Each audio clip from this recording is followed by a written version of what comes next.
루카가 전한 거룩한 복음입니다.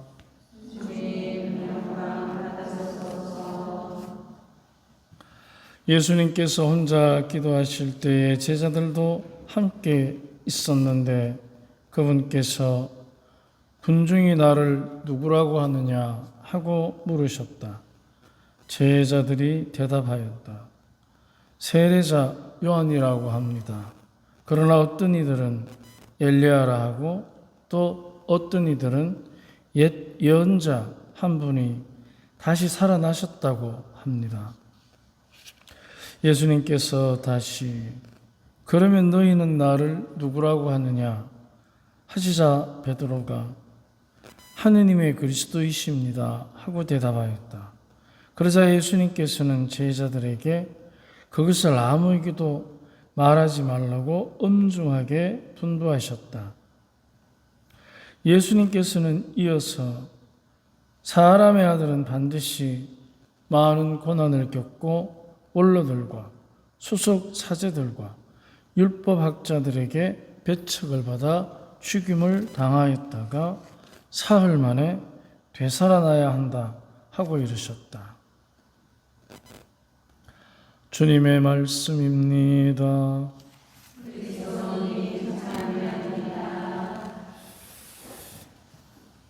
주님께서 배척을 받아 죽임을 당하였다가 사흘 만에 되살아나야 한다 하시는 말씀을 제자들에게 하십니다. 다른 사람들에게 배척받고 심지어 죽임을 당한다는 것은 결코 쉽지 않습니다. 하지만 주님께서는 그 길을 가셔야만 사흘 만에 되살아난다고 하십니다. 되살아남의 신비를 위해서 배척과 죽음의 고통을 겪어야 합니다. 왜 이러한 고통의 십자가를 통해서만 되살아날 수 있습니까? 하고 반문할 수 있습니다. 부활의 고통은 더 큰 영광을 위해서 거쳐야만 하는 수순이 아닙니다. 십자가의 고통은 지극히 순수한 사랑의 위대함을 드러내는 것입니다. 사랑은 순수할수록 사랑하는 대상의 경계를 허물어 버립니다. 우리는 모두가 내 가정, 내 식구, 내 친구라는 사랑의 경계를 갖고 있습니다. 그래서 그 경계를 벗어나는 곳에 관해서는 사랑이 아니고 무관심해지거나 또는 경계 안에 있다 하더라도 우리는 미워할 때가 있습니다. 그게 왜 그러냐면 나를 중심으로 한 이기적인 사랑의 조건을 갖고 있기 때문에 그렇습니다. 내 마음에 들고 안 들고 내가 맞다고 생각하고 틀렸다고 생각하는 것 그런 여러 가지들의 경계를 갖고 있습니다. 그래서 그 경계 안에 들어오면 사랑을 하는 것이고 그 경계 밖에 있으면 우리는 외면할 때가 많습니다. 그래서 내가 생각하는 사랑의 경계 안에 들어오면 그 경계 안에서 우리는 가지는 조건들이 많습니다. 이미 나를 중심으로 한 이기적인 경계라는 한계를 갖고 있고 조건을 갖고 있습니다. 내 마음에 들고 안 들고 내가 생각하기에 옳고 틀리고 그래서 거기에서 벗어나면 사랑하기가 힘들어집니다. 그래서 사랑은 순수할수록 사랑하는 대상의 경계를 허물어 버립니다. 허물어져야 평화롭습니다. 사랑한다고 하면서 다른 사람을 험담하고 때로는 미워도 하고 때로는 안 맞다는 얘기로 나와 다르다는 것을 못 받아들이는 경계를 갖고 있는 겁니다. 그래서 경계가 있기 때문에 저 사람을 내가 더 사랑해야 되는지 사랑하지 말아야 하는지를 경계하게 됩니다. 우리는 다 그렇게 자기 나름의 경계를 가지고 경계하는데, 그럴 때 그 경계를 허물어야 이제 사랑이 순수해지는 것입니다. 순수한 사랑일수록 한계가 없습니다.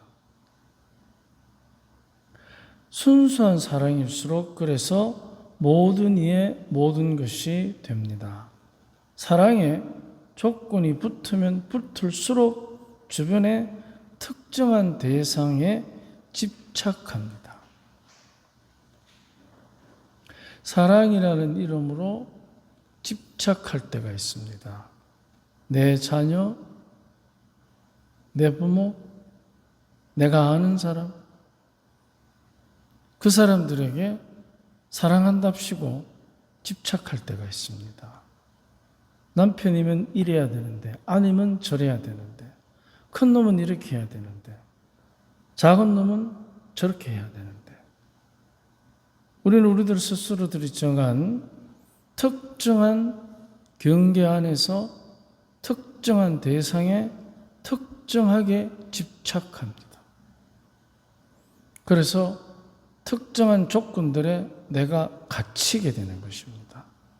그 결과 그 안에 갇히면 내가 그 특별한 경계 안에, 조건 안에 갇혀 있다는 것이 어떻게 반증이 되느냐 하면, 계속 사랑하기는 하는데 평화롭지 못하고, 사랑하기는 사랑하는데 계속해서 뭔가 만족스럽지 못한 불만족의 사랑의 한계를 느끼게 됩니다. 그것은 그 상대가 잘하고 잘못하고 보다도 내가 가지고 있는 한계 때문에 그렇습니다. 내가 내건 조건 때문에. 그러면 이제 이 조건이 채워지느냐 안 채워지느냐 따라서 또 이 조건을 내가 많이 가지고 있으면 많이 가지고 있을수록 상대들을 비교를 합니다. 큰 며느리는 이렇고 작은 건 이렇고, 이런 식으로. 그래서 사랑의 조건이 붙으면 붙을수록 주변의 특정한 대상에 집착하게 됩니다. 사랑의 순수함은 일시적인 재미에 필요한 것보다는 시간과 공간을 넘어서서 사랑하는 사람이 자신도 모르는 진정함에 몰입합니다. 우리가 아이들에게 어릴 때 훈육을 합니다. 사탕 물고 자지 마라. 맛있는데 왜 말리지? 그런데 그 안에는 아이의 건강과 앞날의 여러 가지 성장 발육을 걱정하는 부모의 진정성이 숨어 있는 것입니다. 그런데 그건 아이가 모릅니다. 바로 이런 경우입니다. 우리가 사랑의 조건이 없으면 없을수록 그 사람 자신도 모르는 거예요. 그 사람이 진정으로 해야 되고 진정으로 가야 할 길에 충실할 수 있도록 바로 그 진정성을, 사랑의 조건이 없으면 없을수록, 사랑이 크면 클수록 상대도 모르는 그 진정에 몰입하게 되는 것입니다. 그러면 이제 올바른 길로 훈육하게 되는 겁니다. 그런데 여기서 굉장히 조심해야 되는 게 뭐냐 하면, 진정한 것은 지금 여기서 시작하지만 그 지향은 영원히 이어지는 힘이 있습니다. 우리는 어머니의 그 진정한 손길을 잘 기억합니다. 세상을 떠나셨지만 이게 영원히 이어지는 것입니다.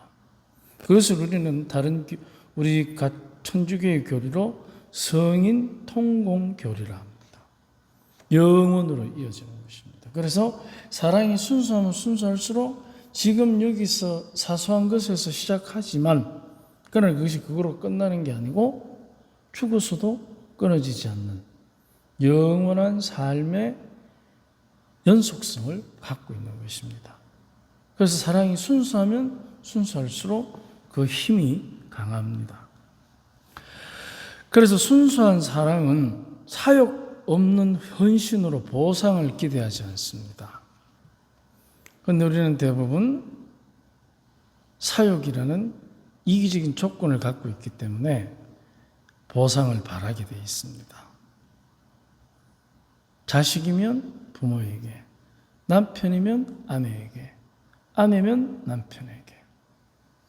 그런데 그 보상을 바라지 않을 때 그만큼 그 사람은 사랑 안에서 영원히 자유롭습니다.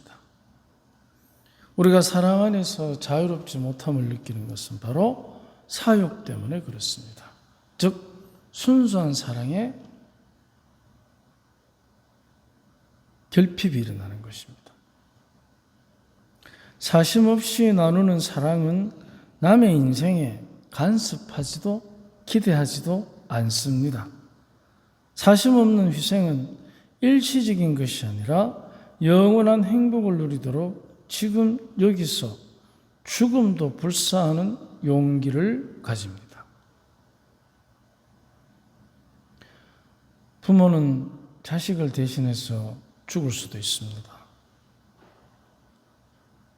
하지만 자식은 사랑의 힘이 약하기 때문에 부모 대신 죽을 용기가 부모보다는 적습니다. 하느님께서 우리에게 보내주신 그 사랑의 힘이라는 것은 순수할수록 지금 여기서 시작하지만 그러나 지금 여기에 끝나는 것이 아니라 영혼을 지향하는, 그럼으로써 죽음도 불사하는 용기를 가집니다. 배척받아 죽임을 당하기를 두려워하지 않는 영혼의 힘은 한 시간이라도 더 살기를 바라고 그것도 건강하게 잘 먹고 잘 입으면서 안락을 누리기를 바라는 우리와는 달라도 너무 다른 것입니다. 죽임을 당하였다가 사흘 안에 되살아나는 사랑의 힘을 가진 그분은, 주님은 손톱 밑에 가시 하나만 박혀도 전전긍긍하는 우리와는 다른 세상을 볼 것입니다. 그것은 바로 우리가 진정으로 필요한 것, 악마의 유혹으로부터 해방되는 것. 그것을 그분은 보시는 것입니다. 마치 우리 부모들이 사탕 물고 잘래는 7살짜리 아이의 앞날을 미리 보듯이. 그래서 사랑이 클수록 진정성을 보는 눈의 깊이가 다르다는 것입니다. 넓고 깊죠. 거기다가 죽음까지 불사할 수 있으면 이제 악마의 유혹을 보는 것을 넘어서서 악마를 물리칠 수 있지 않겠습니까? 우리는 그분과 함께 오늘 이 미사를 봉헌할 것입니다. 그렇기 때문에 얼마나 그 축복이 크고 깊은지 다시 한번 묵상해 봅시다. 아멘.